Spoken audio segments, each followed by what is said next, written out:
En el nombre del Padre, y del Hijo, y del Espíritu Santo. Amén. Señor, cuando florece un nuevo día en el jardín del tiempo, no dejes que la espina del pecado vierta en él su veneno. El trabajo del hombre rompe el surco en el campo moreno. En fruto de bondad y de justicia convierte sus deseos. Alivia sus dolores con la hartura de tu propio alimento, y que vuelvan al fuego de tu casa, cansados y contentos. Amén. Lectura de la carta del apóstol San Pablo a los Colosenses, capítulo 1. Cristo Jesús es imagen del Dios invisible, primogénito de toda criatura, porque en Él fueron creadas todas las cosas, celestes y terrestres, visibles e invisibles, tronos, dominaciones, principados y potestades. Todo fue creado por Él y para Él. Él es anterior a todo, y todo se mantiene en Él. Él es también la cabeza del cuerpo de la Iglesia.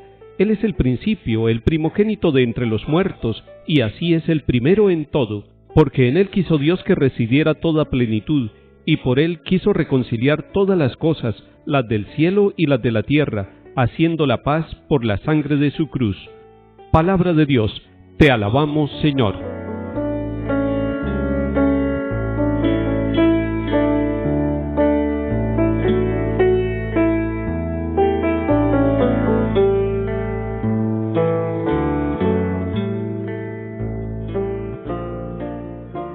Estamos escuchando hoy un himno cristológico. La carta a los Colosenses nos presenta en este primer capítulo un himno bellísimo, donde Cristo es el centro de todo. Destaquemos algunos elementos de este himno. Primero dice que es imagen, que es primogénito y que es cabeza. ¿En qué sentido es imagen? Está diciendo que Cristo es la imagen del Dios invisible. Está hablando del misterio de la encarnación. Está hablando de la manifestación que ha hecho Dios a través de su Hijo para toda la humanidad. El Antiguo Testamento estaba esperando, deseando que algún día se manifestara Dios a través del Mesías. Él es la manifestación del Dios creador y del Dios salvador de toda la humanidad, de toda la familia, de cada uno de nosotros. El Papa Francisco, invitándonos al año de la misericordia, nos dijo en aquella ocasión que Cristo es el rostro visible de la misericordia de Dios Padre. Él es el que manifiesta cómo es el Padre, tanto que Jesús a sus discípulos también les dijo: el que me ha visto a mí, ha visto al Padre. Entonces el primer elemento de este himno cristológico nos hace pensar que si queremos conocer al Padre que no hemos visto nunca, al Dios invisible, lo podemos ver a través de las obras de la creación, de la belleza, de la tierra, del aire, del cielo, de los árboles, de los mares, de la creación del ser humano, pero sobre todo lo podemos ver en Cristo Jesús. Él nos manifiesta el rostro misericordioso del Padre. Segundo, este himno nos habla de que Cristo es primogénito. Significa que Él es el centro de toda la creación, lo está explicando. Dice, por Él fueron creadas todas las cosas, las del cielo y las de la tierra, lo visible y lo invisible. Todo fue creado por Él y para Él, termina diciendo este himno. Cristo es el centro de la creación, la historia, el pasado, el presente, todo se resume en Cristo, y todo lo que vemos y lo que no alcanzamos a ver, lo que no alcanzan a captar nuestros sentidos, allí está todo el elemento químico y físico de la creación del universo, de las montañas, de las galaxias, de los planetas, de los continentes, de los cuerpos vivientes, las células, las mínimas partes de los órganos que tienen vida, del reino animal, del reino vegetal, del reino mineral.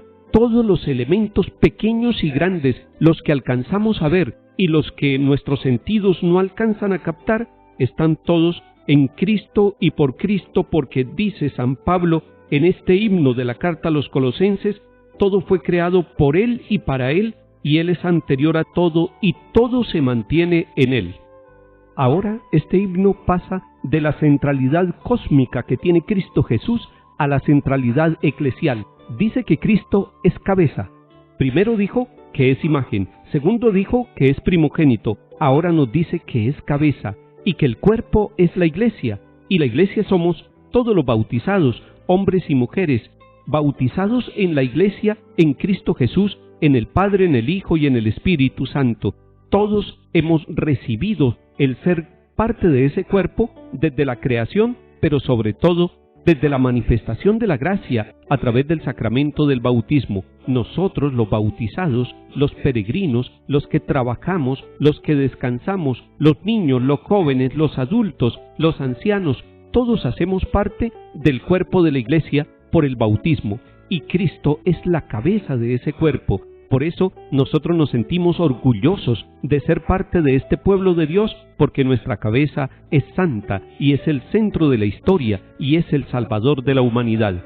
Y aún más, este himno nos va a explicar que Cristo es la fuente de la reconciliación y de la paz, y que esa reconciliación de todos los seres del cielo y de la tierra, y esa paz que viene del Señor y que se cumple en las familias, en las sociedades, en la historia, que esa reconciliación y esa paz la selló Cristo con la sangre de la cruz. Alguien pudiera decir, pero el que es el centro de toda la creación, el que es imagen de Dios invisible, el que es primogénito de toda criatura, el que es el centro del cosmos y de la creación, ¿por qué tenía que derramar la sangre para darnos la salvación? Allí está el misterio de la misericordia del Padre, de la misericordia del Hijo y de su obra redentora en favor de toda la humanidad que no era capaz de salvarse a sí mismo.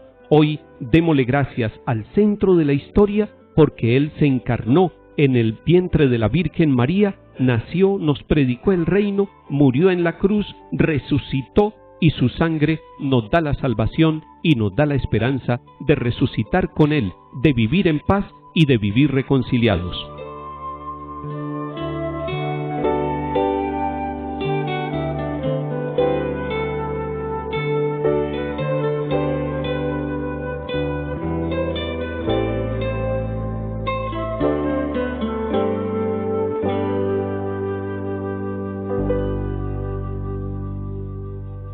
Salmo 99.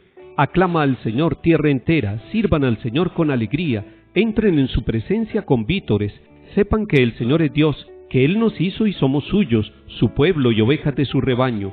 Entren por sus puertas con acción de gracias, por sus atrios con himnos, dándole gracias y bendiciendo su nombre. El Señor es bueno, su misericordia es eterna, su fidelidad por todas las edades.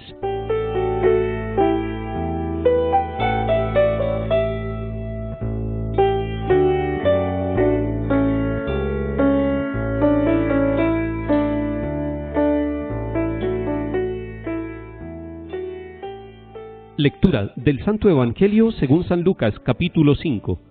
En aquel tiempo, los fariseos y los escribas dijeron a Jesús: los discípulos de Juan ayunan a menudo y oran, y los de los fariseos también. En cambio los tuyos, a comer y beber. Jesús les dijo: ¿acaso pueden hacer ayunar a los invitados a la boda mientras el esposo está con ellos? Llegarán días en que les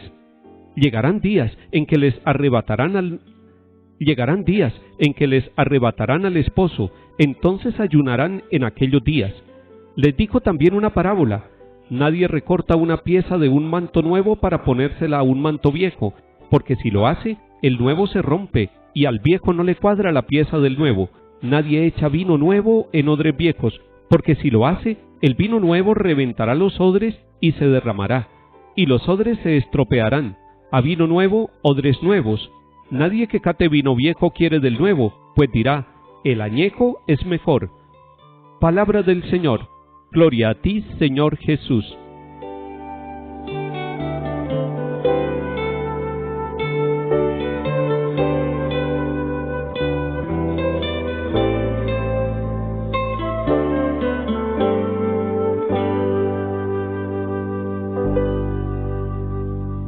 Este capítulo 5 de San Lucas nos muestra que hay discípulos de San Juan Bautista, discípulos de los fariseos y discípulos de Jesús. Son discipulados distintos y tienen características distintas. Entre otras, lo más importante es a quién siguen esos discípulos y qué actitudes tienen. Los discípulos de Juan ayunan y también oran. Eso lo hacen también los discípulos de los fariseos, y le están criticando a los discípulos de Jesús que ellos comen y beben y no ayunan y no oran suficiente como los demás discípulos. Aquí nos encontramos con una gran novedad. El discipulado en el Nuevo Testamento es iniciativa del mismo Maestro. Es Cristo el que llama, Él es el que invita al seguimiento de Él. Y entonces en ese seguimiento el centro no son las normas, no son los cumplimientos de unos preceptos, el centro de ese discipulado es estar con Jesús. Por eso a los discípulos de Jesús no les interesa tanto cumplir la norma del ayuno o de la oración, les interesa estar con el Maestro, contemplarlo a Él, oírlo a Él, amarlo a Él y seguirlo a Él. Entonces pudiéramos decir para nuestra vida que el discipulado nuestro no se puede medir en la cantidad de ayunos que hagamos o en la cantidad de oraciones que nosotros hagamos. Se mide en la manera como nosotros logremos amar a Cristo Jesús, en la medida como logremos contemplar al esposo, al novio que está con nosotros, al Mesías, al que es el centro de la humanidad y del cosmos, al que es imagen de Dios invisible. Si nosotros centramos nuestro corazón en Él y toda nuestra vida, aprenderemos a amar, a vivir, a trabajar, a pensar y a relacionarnos con los demás como Cristo Jesús. En eso consiste el discipulado. Por eso no podemos romper el traje nuevo y ponerle un remiendo viejo. Por eso no podemos echar el vino nuevo en vasijas viejas. Cristo nos hace nuevos. El seguimiento, el discipulado a Cristo Jesús renueva nuestra vida. Es una vida nueva en Cristo que se manifiesta no en el cumplimiento de unas normas, sino en el ser parecidos a Jesús, comportarnos como Él, ser capaces de servir como Él, de vivir como Él, de morir como Él. Esa es la gran misión y ese es el verdadero discipulado.